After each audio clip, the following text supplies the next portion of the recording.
বাঙালিদের একটা ইমোশন জড়িয়ে আছে এই মিষ্টির সাথে, আর মিষ্টির নাম মুখে নিলেই মনে আসে প্রথম রসগোল্লার কথা। কলকাতা স্টাইলের রসগোল্লা আজকে বানাবো।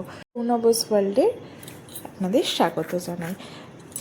আপনারা যদি আমার চ্যানেলে নতুন হয়ে থাকেন, আমার চ্যানেলটিকে সাবস্ক্রাইব করে নেবেন, আর ভিডিওটি ভালো লাগলে একটা লাইক করে দেবেন। আমি দুধটা গরম করতে বসিয়ে দিয়েছি, এবার দুধটাকে কাটিয়ে নিতে হবে।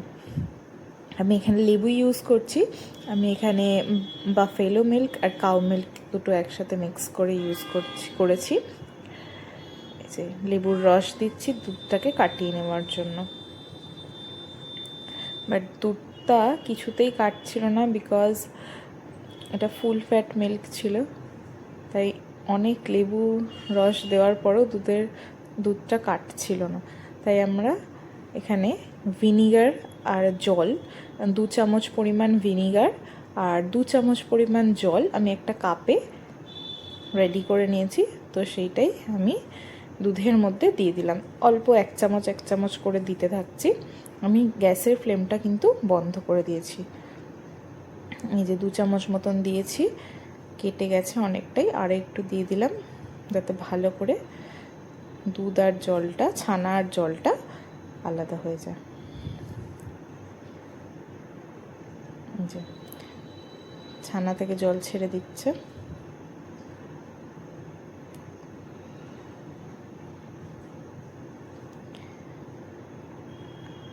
আজকে সানডে, আমার হাজব্যান্ডের মনে হয়েছে রসগোল্লা বাড়িতে বানিয়েই খাবো, কারণ এখানে রসগোল্লা খুব একটা ভালো পাওয়া যায় না, আর পাওয়া গেলেও কলকাতা স্টাইলের টেস্টটা ঠিক আসে না।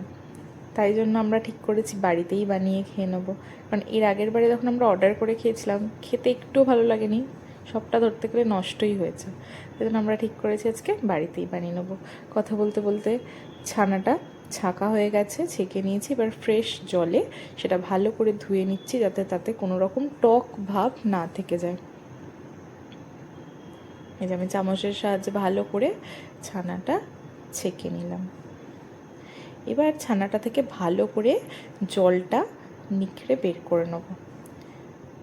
এই যে ভালো করে চেপে চেপে জলটা বের করে নিতে হবে, যাতে ছানাটার মধ্যে কোনো রকম জল ভাব না থাকে। যে ছানাটা বুঝতে পারছো, কোনো রকম জল ভাব নেই ছানাটার মধ্যে। অতিরিক্ত জলটা আমি ছেঁকে নিয়েছি। এবার ছানাটাকে ভালো করে আলতো হাতে এটাকে এরম করে হাত দিয়ে দলে নিতে হবে। আমি এখানে গুঁড়ো দুধ দিয়ে দিচ্ছি। আপনারা গুঁড়ো দুধ যদি স্কিপ করেন, এখানে অল্প পরিমাণে একটু ময়দাও দিতে পারেন। আমি ময়দা দিইনি, আমি গুঁড়ো দুধ ইউজ করছি।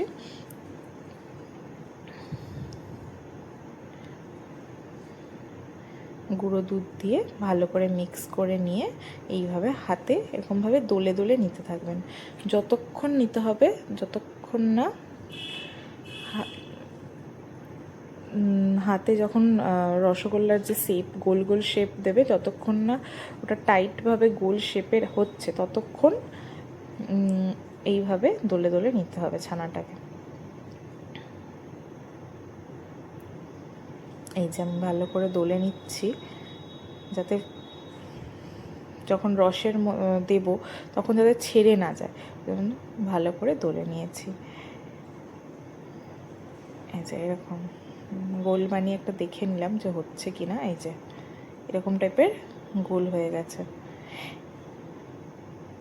এবার এখানে আমি এই গোল বানিয়ে তার মধ্যে মিছরি দিয়ে দিচ্ছি। ছোট ছোট টুকরো টুকরো করে রাখা মিছরি দিয়ে দিয়েছি।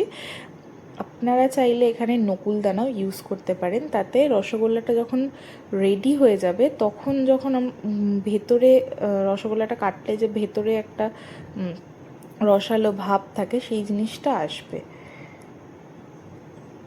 এটাতে একটু টেস্টটা আর একটু বেটার হবে, তাই জন্য আমি এরকম করে বানিয়ে নিলাম। এবার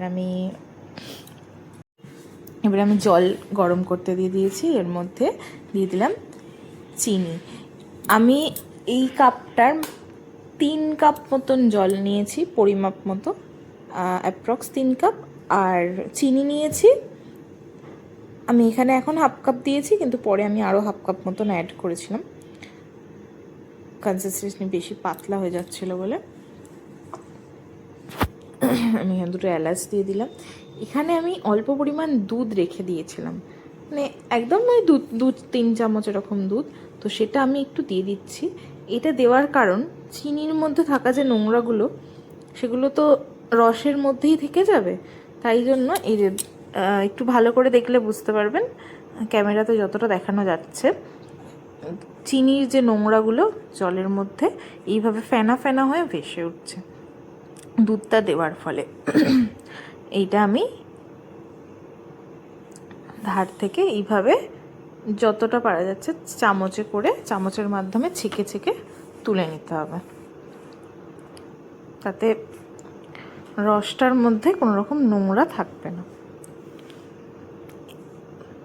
রসটা ভালো করে ফুটতে দিতে হবে, যতক্ষণ না ফুটটা ধরছে ততক্ষণ এই জিনিসটা হবে না। এই যে এবার আমি রসগোল্লাগুলো এর মধ্যে দিয়ে দেবো।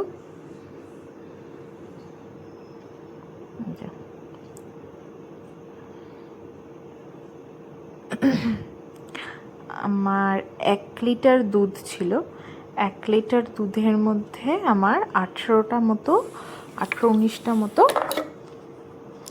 রসগোল্লা হয়েছিল।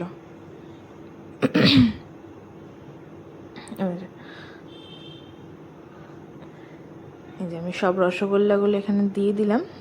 এবার এটাকে ঢাকনা দিয়ে দেবো, বেশিক্ষণের জন্য না, 3-4 মিনিটের জন্য।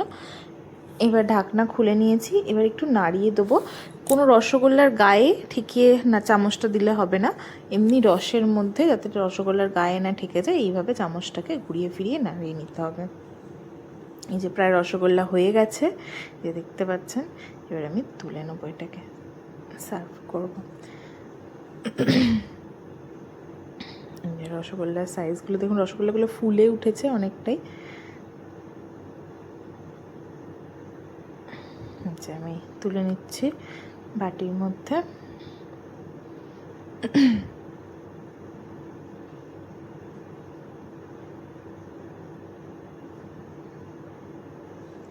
গার্নিশ করার জন্য আমি এতে একটু গোলাপ ফুলের শুকনো পাপড়িও দিয়ে দিলাম। ভিডিওটি ভালো লাগে লাইক করতে ভুলবেন না কিন্তু। আজকের মতন টাটা, দেখা হচ্ছে পরের একটি ভিডিওতে। সবাই ভালো থাকবেন, সুস্থ থাকবেন।